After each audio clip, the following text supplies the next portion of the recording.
এমন জীবন গড়েন যাতে মানুষ আপনার মৃত্যুর পরে মন খুলে আপনার জন্য দোয়া করে। এমন জীবন গড়েন যাতে জানাজায় আপনার ভালো মানুষের উপস্থিতি হয়।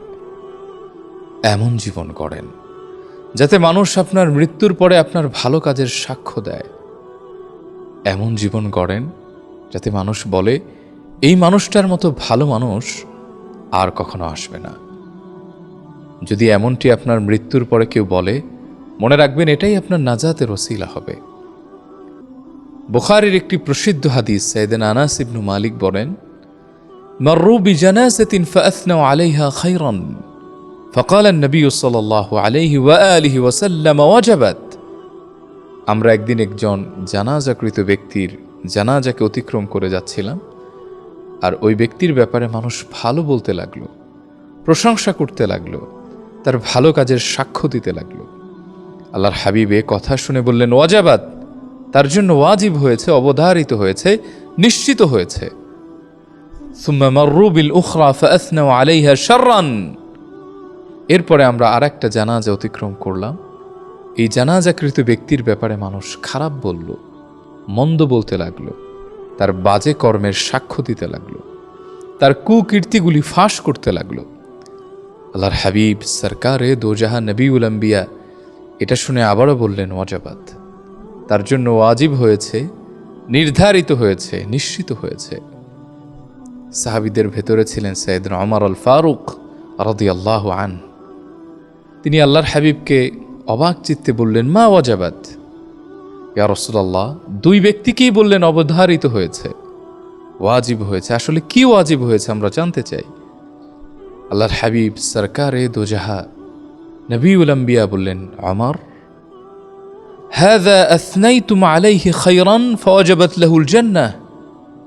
এই প্রথম যেই ব্যক্তির জানাজা আমরা অতিক্রম করে আসলাম, ওমর, তার ব্যাপারে মানুষ হৃদয় থেকে ভালো বলতে লাগলো, তার প্রশংসা করতে লাগলো, মানুষ তার ব্যাপারে ভালো ভালো সাক্ষ্য দিল।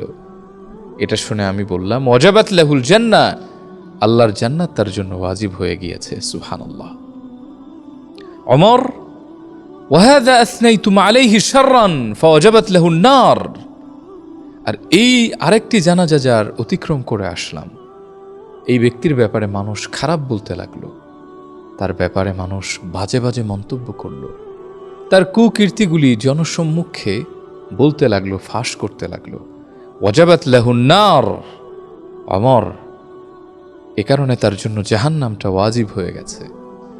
ওমর, জেনে রেখো, আনতুম শুহাদাউল্লাহ ফিল আরদ, এই জমিনে তোমরা হচ্ছে আল্লাহ পাকের সাক্ষ্যদাতা, তোমরা আল্লাহ পাকের সাক্ষী। তোমরা যাকে ভালো বলো, আল্লাহও তাকে ভালো বলে। ওমর, মুমিনদের সাক্ষ্যটা আল্লাহ তাআলার কাছে গ্রান্টেড হয়ে যায়, এটা আল্লাহ তাআলা খুব সুন্দরভাবে অ্যাকসেপ্ট করেন।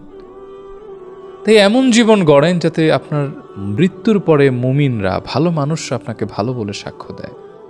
হাদিস এসেছে, কোনো মুমিনের জানাজায় যদি 40 জন মানুষ এমন আগমন করে যারা কখনো শিরক করেনি, আল্লাহর সাথে অংশী স্থাপন করেনি, এই 40 জন মানুষ যদি ওই জানাজাকৃত ব্যক্তির ব্যাপারে দোয়া করে, আল্লাহ তাআলার কাছে নাজাতের জন্য সুপারিশ করে, আল্লাহ তাআলা এই উসিলায় তাকে মাফ করে দেন, তাকে আল্লাহ তাআলা নাজাত দিয়ে জান্নাত দেন। তাই সিদ্ধান্ত নিন, আপনি কোন জীবন বেছে নেবেন।